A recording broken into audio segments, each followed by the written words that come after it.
മൂന്ന് പ്രഭാഷണങ്ങൾ നടന്നിരുന്നു. ബദർ സമരവേളയിൽ ആദ്യത്തെ പ്രഭാഷണം നടക്കുന്നത് അപ്പോഴാണ്.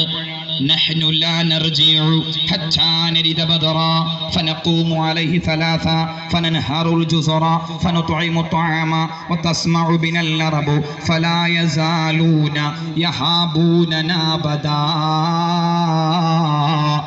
അബൂജഹൽ ഉറഞ്ഞു തുള്ളി പറഞ്ഞു, ഞങ്ങൾ മടങ്ങാൻ ഉദ്ദേശിച്ചിട്ടില്ല, മടങ്ങാൻ വേണ്ടി പുറപ്പെട്ടതുമല്ല. ഞങ്ങൾ ബദറിന്റെ മണ്ണിൽ കാല് ചവിട്ടും, ആ ബദറിന്റെ മണ്ണിൽ ഞങ്ങൾ തമ്പടിച്ചു നിൽക്കും. 3 ദിവസം അവിടെ ഞങ്ങൾ താമസിക്കും. ഒട്ടകങ്ങൾ അറുക്കും, നന്നായി സുഭിക്ഷ ഭക്ഷണം കഴിക്കും, നന്നായി ഞങ്ങൾ ഒട്ടകത്തറുക്കും. ഞങ്ങളെ പെൺമക്കളോടൊപ്പം തരുണീമണികളോടൊപ്പം ആനന്ദിച്ച് നൃത്തം ചവിട്ടും. അറബ് സമൂഹം ഞങ്ങളെ കുറിച്ച് കേൾക്കും. ഫലാ യസാലൂന യഹാബൂനനാ ബദാ.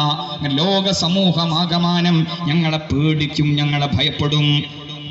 അബൂജഹലിന്റെ ഗൗരവമേറിയ പ്രഭാഷണം.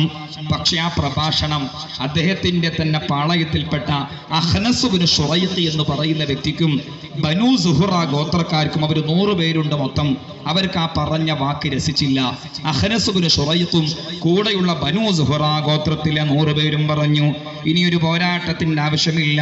അബൂ സുഫിയാനും ടീമും സമുദ്രതീരം വഴി രക്ഷപ്പെട്ടിട്ടുണ്ട് എന്നാണല്ലോ ദൂതൻ വന്ന് പറയുന്നത്. ഇനി എന്തിനാണൊരു യുദ്ധം, ഇനി എന്തിനാണൊരു പോരാട്ടം? അബൂജഹലിനോട് തർക്കിച്ചുകൊണ്ട് അഹ്നസ് ഇബ്നു ശുറൈഖും കൂടെയുള്ള ബനൂ സുഹ്റ ഗോത്രത്തിലെ 100 പേരും മക്കയിലേക്ക് തന്നെ മടങ്ങി.